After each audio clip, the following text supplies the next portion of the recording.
إن الحمد لله نحمده ونستعينه ونستغفره ونعوذ بالله من شرور أنفسنا ومن سيئات أعمالنا من يهده الله فلا مضل له ومن يضلله فلا هادي له أشهد أن لا إله إلا الله وحده لا شريك له وأشهد أن محمدًا عبده ورسوله اللهم صل على محمد وأزواجه وذريته كما صليت على آل إبراهيم وبارك على محمد وأزواجه وذريته كما باركت على آل إبراهيم إنك حميد مجيد رب اشرح لي صدري ويسر لي أمري واحلل عقدة من لساني يفقه قولي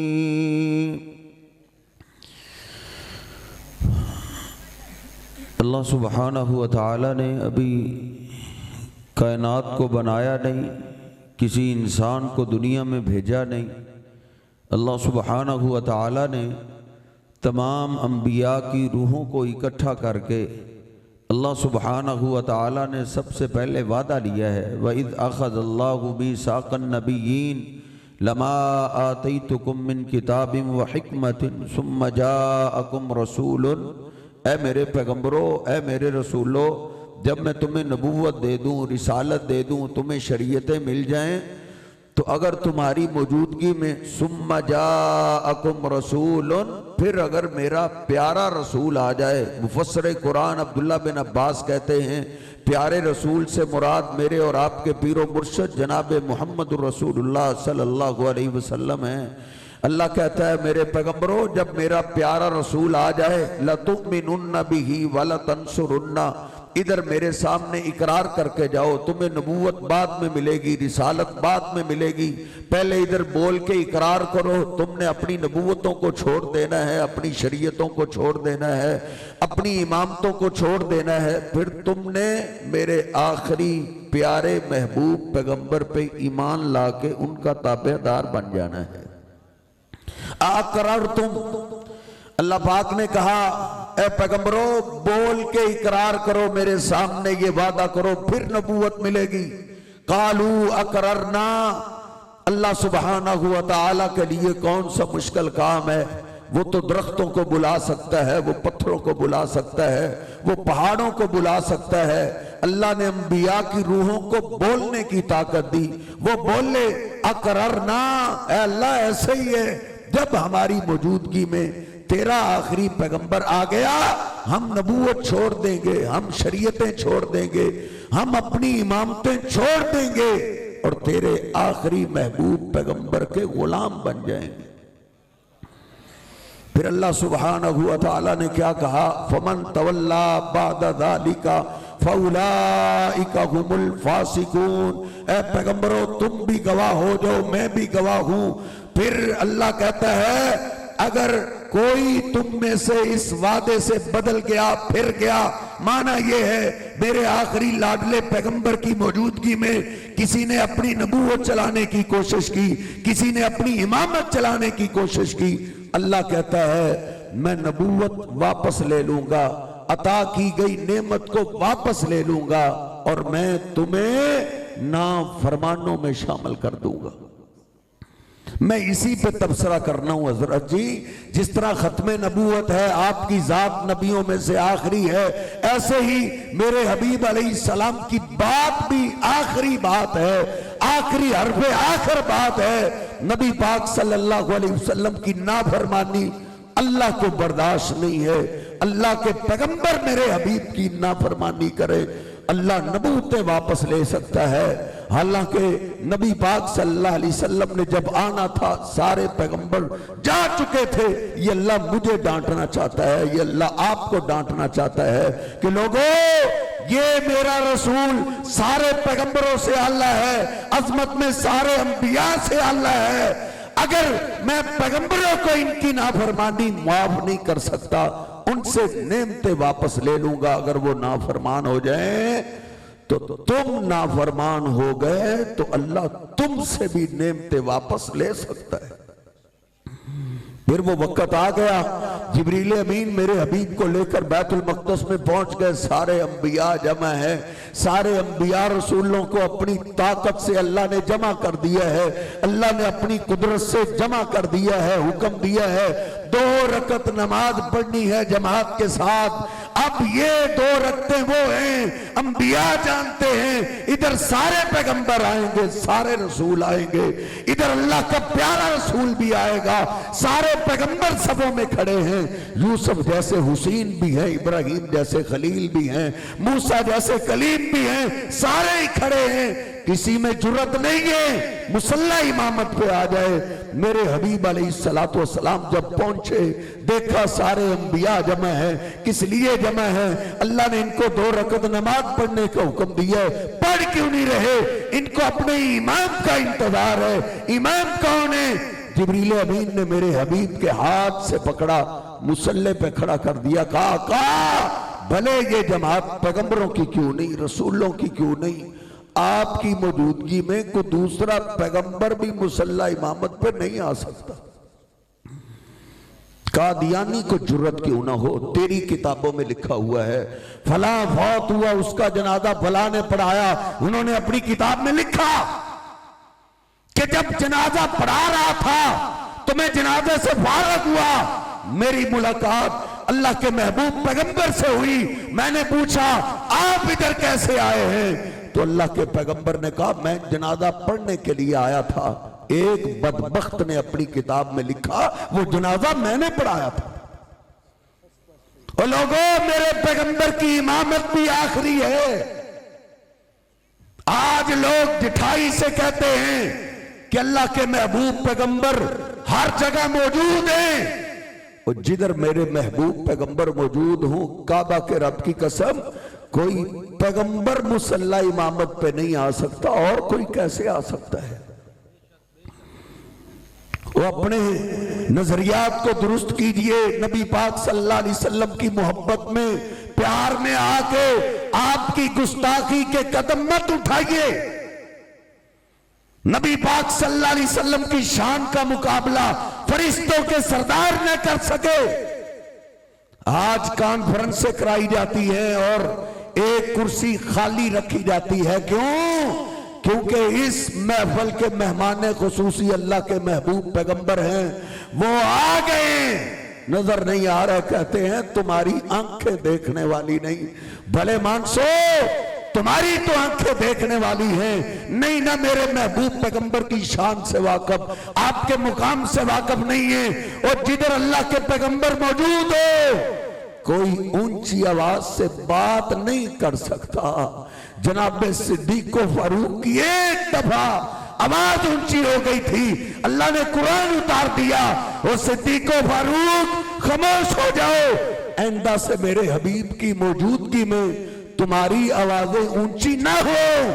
اگر کسی کی آواز اونچی ہو گئی اللہ کہتا ہے میں تمہاری زندگی کے ساری نیکیاں برباد کر دوں گا۔ حضرت ٹھنڈے دل کے ساتھ سوچئے، میرا آپ کا دل دکھانا مقصد نہیں، اللہ کی قسم میں تیری آنکھیں کھولنا چاہتا ہوں۔ لوگوں نے تیری آنکھوں پہ پٹیاں باندھی ہوئی ہیں، اس کو کچھ دکھائی نہ دے۔ جدھر اللہ کے پیغمبر موجود ہو اور کوئی اونچی نہیں بول سکتا۔ فرشتوں کا سردار جبریل امین آ جائے اللہ کے پیغمبر موجود ہوں، اللہ کی قسم وہ بھی بیان نہیں کر سکتے، وہ بھی خطاب نہیں کر سکتے۔ اس مولوی کا گریبان پکڑ جو کہتا ہے اللہ کے پیغمبر اس کرسی پہ بیٹھے ہوئے ہیں، آج کے مہمان خصوصی وہ ہیں، اور بیان خود کرتا ہے۔ کھول بخاری اور حدیث کی کتابیں کھولیے، صحابہ کہتے ہیں نبی پاک صلی اللہ علیہ وسلم ہمارے درمیان تشریف فرما تھے، ایک آدمی آیا، سفر کے اثرات اس پہ نہیں تھے، لگا جیسے کوئی مہمان ہے، جانا پہچانا بھی نہیں تھا، لیکن اس کی شکل دیکھتے، اس کے بال دیکھتے مسافر نہیں لگتا تھا۔ نبی پاک صلی اللہ علیہ وسلم سے سوال پوچھتا گیا، آپ جواب دیتے گئے، پوچھتا گیا، آپ جواب دیتے گئے۔ جب سوال جواب پورے ہو گئے وہ چلتا بنا، اللہ کے حبیب علیہ السلام نے کہا ردو علیہ، اس کو میرے پاس واپس لے کے آؤ۔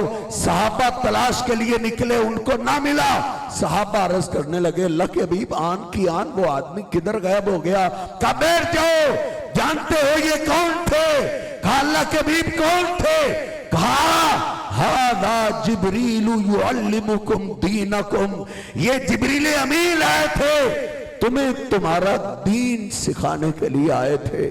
حضرت جی دین سکھانے کا یہ تو طریقہ نہیں ہے، دین سکھانے کا طریقہ تو یہ ہے کہ جبریل امین کھڑے ہو جاتے، درس دیتے، خطاب کرتے، تقریر کرتے، صحابہ کو سناتے، لیکن نہیں، جبریل امین جانتے ہیں، اللہ کے پیغمبر بیان کرتے ہیں یہ جبریل امین آئے تھے تمہیں تمہارا دین سکھانے کے لیے۔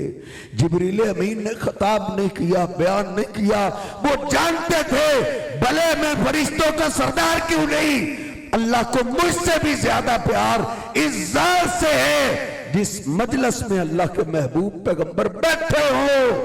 فرشتوں کا سردار جبریل امین بھی اپنی آواز اونچی نہیں کر سکتا، صاحب جبریل آواز اونچی نہیں کر سکتا۔ حضرت جی تجھے جرت کیسے ہوئی ہے، تو دعویٰ کرتا ہے دم بدم پڑھو درود، رسول پاک بھی ہیں یہاں موجود، اور پھر خطاب خود کرتا ہے، بیان خود کرتا ہے۔ حضرت اللہ کے حبیب علیہ السلام کی ذات بھی آخری ہے، نبوت بھی آخری ہے، اور آپ کی بات بھی آخری ہے۔ یہ ہر ایک آدمی صحابی کیا ہر ایک فرشتہ بھی جانتا تھا کہ اللہ کے پیغمبر کی بات کے بعد کوئی کسی کی ویلیو نہیں رہ جاتی۔ جب آپ کی بات آ جائے، آپ کی آخری بات ہے، پھر ضد نہیں کرتے، پھر چھوڑ دیتے ہیں، پھر مڑ کے نہیں دیکھتے، پیچھے نہیں دیکھتے، پھر اللہ کے پیغمبر کا فرما بردار ہو جاتے ہیں۔ سنن نبی داؤد اٹھائیے، نبی پاک صلی اللہ علیہ وسلم صحابہ کے ساتھ ہیں، ایک صحابی گھبرایا ہوا آیا، عرض کرتا اللہ کے حبیب ہمارے باغ میں ایک اونٹ سرکش ہو گیا ہے، قد عطش الزرع والنخل، اللہ کے حبیب وہ کسی کو باغ میں انٹر ہی نہیں ہونے دیتا، باغ میں جانے ہی نہیں دیتا۔ اللہ کے حبیب باغ اجڑ گیا، کھیتی ویران ہو گئی، ہماری اور اونٹ کے درمیان صلح کروائیں۔ نبی پاک صلی اللہ علیہ وسلم اٹھے، صحابہ ساتھ ہیں، چلتے چلتے آپ نے باغ کے دروازے پہ ہاتھ رکھا، ایک صحابی جلدی سے آگے بڑا، عرض کرتا ہے اللہ کے حبیب انا نخاف علیک سولتا، میرا دل کانپ رہا ہے آقا، اندر کوئی آپ کا غلام نہیں جو آپ کی شان جانتا ہو، جو آپ کا مقام جانتا ہو۔ اللہ کے حبیب اندر ایک جانور ہے اور وہ بھی اونٹ ہے اور وہ بھی سرکش ہے، میرا دل ڈر رہا ہے کہیں اونٹ آپ کی گستاخی نہ کر بیٹھے، سرکشی نہ کر بیٹھے۔ نبی پاک صلی اللہ علیہ وسلم مسکرائے، آپ نے فرمایا لیس علیہ منہ باس، مجھے تو کوئی خطرہ نہیں، تم پیچھے ہٹو۔ آپ نے دروازہ کھولا، نبی پاک صلی اللہ علیہ وسلم اندر انٹر ہوئے، اونٹ نے دور سے دیکھا لوگ آئے ہیں، وہ بھاگا حملہ کرنے کے لیے، سرکش اونٹ بھاگا لوگوں کی طرف آیا۔ صحابہ کہتے ہیں فلما نظر الجمل الى رسول اللہ، جب اونٹ قریب آیا تو اس کی نگاہ میرے محبوب پیغمبر کے چہرے پہ پڑ گئی، اس کو پتہ چل گیا کون آ گیا، آخری نبی آ گیا، آخری بات والا آ گیا، آخری مقام والا آ گیا، ان سے بڑھ کے کوئی مقام والا نہیں۔ ہر ایک کے آگے ضد ہو سکتی ہے حضرت، اس کے آگے سے ضد نہیں ہے، ہر ایک کی بات غلط ہو سکتی ہے، ان کی بات غلط نہیں ہے، کیوں دائیں بائیں دیکھتا ہے؟ دیکھ ہمارا عقیدہ یہ ہے، اللہ کے محبوب پیغمبر 1400 سال ہو چکے ہیں، آپ کمو پیش 1400 سال ہو گئے دنیا چھوڑ کے اللہ کے پاس چلے گئے ہیں، جنت کے اعلیٰ مقام پہ ہیں، اور آپ کا جسم پاک وہ بھی جنت کے ٹکڑوں میں سے جنت کے ٹکڑے میں ہے، لیکن کعبہ کے رب کی قسم ہے 1400 سال گزرنے کے بعد بھی پیچھے کسی کی طرف پلٹنا ہم نے کبھی گوارا نہیں کیا، اللہ کے پیغمبر کے مقابلے میں کسی کی بات کو ویلیو دینا ہم نے گوارا نہیں کیا۔ تو کہتا ہے فلاں شیخ ایسے، فلاں امام ایسے، ان کا سفید بھی سفید ہے، سیاہ بھی سفید ہے، اور یہ تیری محبت ہے۔ دیکھ ایک اونٹ جانتا ہے ان کی آخری بات ہے، ان کے بعد کوئی ہستی نہیں، اللہ کے ہاں سب سے زیادہ مقام ان کا ہے، ان کے آگے کوئی ضد نہیں ہے، کوئی اڑنا نہیں، پیچھے نہیں دیکھنا۔ صحابہ کہتے ہیں اس نے دیکھتے ہی اپنے قدموں کو ادھر ہی روک دیا، ادھر سے ہی اپنے سر کو جھکانے لگا، دھیمے دھیمے قدموں کے ساتھ آنے لگا۔ اس کو پتا ہے کون آیا ہے؟ حضرت پولیس کی گاڑی کھڑی ہو تجھے پتا ہوتا ہے کون کھڑے ہیں، کوئی ایم پی ایم این اے آ رہا ہو تجھے پتا ہے کون آیا ہے، اس اونٹ کو بھی پتا ہے یہ کون سی ہستی آئی ہے۔ اس نے دور سے ہی سر کو جھکانا شروع کر دیا، خر بین یدیہ ساجدہ، اس نے آتے ہی اپنا سر میرے محبوب کے قدموں میں رکھ دیا۔ اس اونٹ کو پتا ہے یہ کون سی ذات ہے، یہ کون سی ہستی ہے، تجھے نہیں سمجھ آ رہی، مجھے نہیں سمجھ آ رہی، لیکن اونٹ جانتا ہے۔ اللہ کے حبیب علیہ السلام نے اس کے سر پہ ہاتھ پھیرا۔ صحابہ کہتے ہیں پہلی دفعہ منظر دیکھا، حن وظرفت عینا، ادھر سے شفقت والا ہاتھ اونٹ کے سر پہ لگا۔ ہم نے کیا منظر دیکھا کہ اس اونٹ کی آنکھوں میں بھی آنسو آ گئے۔ وہ جانور بھی کیا خوش نصیب تھے جو ہمارے حبیب کا دیدار کیا کرتے تھے، جو میرے حبیب علیہ السلام کے قدم پاک چوما کرتے تھے۔ نبی پاک صلی اللہ علیہ وسلم اس کے سر پہ ہاتھ پھیر رہے ہیں۔ صحابہ کہتے ہیں اتنی دیر تک آپ نے ہاتھ اٹھایا نہیں جب تک اونٹ نے رونا بند نہیں کر دیا۔ پھر نبی پاک صلی اللہ علیہ وسلم فرمانے لگے لمن ھذا الجمل، یہ اونٹ کس کا ہے، اس کا مالک کدھر ہے؟ آیا آپ نے فرمایا انک تجیئہ وتدیبہ، یہ اونٹ آپ کی شکایت کر رہا ہے کہ آپ اس سے کام تو بہت زیادہ لیتے ہیں لیکن اس کی خوراک کا خیال ہی نہیں رکھتے۔ عرض کرتا ہے اللہ کے حبیب آئندہ سے شکایت کا موقع نہیں ملے گا۔ وہ آپ نے سواری کی مہار تھمائی، پکڑی اس نے، وہ چلتا بنا۔ بعد میں صحابہ اکرام نے نبی پاک صلی اللہ علیہ وسلم کو گھیر لیا، عرض کرنے لگے اللہ کے حبیب ہم آپ پہ قربان جائیں، یہ اونٹ آپ کو جانتا ہے، آپ سے پیار کرتا ہے، آپ سے محبت کرتا ہے۔ آقا ہم بھی تو آپ سے پیار کرتے ہیں، ہم بھی تو آپ پہ قربان جاتے ہیں، ہمارے مال آپ پہ قربان، ہماری اولادیں قربان، ہماری جان قربان۔ افلا نسجد لک، آقا یہ اونٹ آپ سے محبت کا اظہار آپ کو سجدہ کر کے کرتا ہے، افلا نسجد لک، کیا ہم بھی آپ کو سجدہ نہ کیا کریں، ہم بھی تو آپ پہ قربان ہوتے ہیں۔ تو نبی پاک صلی اللہ علیہ وسلم نے کیا فرمایا تھا؟ آؤ او اہل حدیثوں کی دعوت سنو، نبی پاک صلی اللہ علیہ وسلم نے کیا فرمایا؟ اور نوجوان تجھے انٹرنیٹ سے ہر چیز مل جاتی ہے، اب تو تیرے حبیب کی ایک ایک حدیث پاک تیری زبان میں ترجمے کے ساتھ آ چکی ہے۔ ریسرچ پہ آ، تحقیق پہ آ، کب تک بیل کی طرح اپنی آنکھیں پہ پٹی باندھتا رہے گا؟ یہ لوگ تجھے کہیں کا کہیں لے جائیں گے۔ آنکھیں کھول کے اللہ کے محبوب پیغمبر سے پیار کر، تو بیوی سے پیار کرتا ہے آنکھیں کھول کے، اولاد سے پیار کرتا ہے آنکھیں کھول کے، دوستوں سے پیار کرتا ہے آنکھیں کھول کے، وہ اپنے پیغمبر سے بھی پیار کر آنکھیں کھول کے، کہیں لوگ تجھے دوسری طرف نہ لے جائیں۔ دیکھ میرے حبیب علیہ السلام نے صحابہ کو کیا کہا؟ آپ نے فرمایا میرے صحابہ لا یصلح لبشر ان یسجد لبشر، نہیں میرے صحابہ، میری امت میں اللہ پاک نے کسی بشر کو اجازت نہیں دی کہ وہ اللہ کے سوا کسی اور کو سجدہ کرے۔ میں تو یہی درخواست کرنے کے لیے آیا ہوں، اتنا مشکل سفر کر کے پہنچا ہوں، اگر عقیدہ توحید نہ ہو تو سارے سفر ہی فضول ہے، اللہ کی قسم۔ میں یہی گزارش کرنا چاہتا ہوں، انبیاء میں سے سب سے اعلیٰ میرے محبوب پیغمبر ہیں، لیکن اس امت کے لیے اللہ نے تعظیمی سجدہ بھی حرام کر دیا ہے۔ اگر اللہ کے سوا کسی کے لیے اس امت کو اجازت ہوتی سجدہ کرنے کی تو میرے محبوب پیغمبر ہوتے حضرت جی۔ اگر اللہ کے محبوب پیغمبر کے لیے سجدہ جائز نہیں ہے تو کسی کے لیے نہیں ہے، پھر لاہور والے کے لیے بھی سجدہ نہیں ہے، پھر پاک پتن والے کے لیے بھی سجدہ جائز نہیں ہے، پھر ملتان اجمیر تیرے بصیر پور والے کسی کے لیے اللہ کے سوا سجدہ جائز نہیں، کیونکہ میرے حبیب سے بڑھ کے شان والا کوئی نہیں، مقام والا کوئی نہیں۔ نبی پاک صلی اللہ علیہ وسلم خود فرماتے ہیں ترازو کو میں نے دیکھا، فرشتے نے اٹھایا ہوا ہے، اس نے ترازو کے ایک پلڑے میں مجھے رکھا، دوسرے پلڑے میں ایک آدمی مجھے تولا گیا، میرا وزن بھاری رہا، پھر 10 کے مقابلے میں تولا گیا، میرا وزن پھر بھی بھاری رہا، پھر 100 کے مقابلے میں تولا گیا، میرا وزن پھر بھی بھاری رہا۔ فرشتے نے کہا زنہو بِعَلْفٍ، ان کو 1000 کے مقابلے میں تولو۔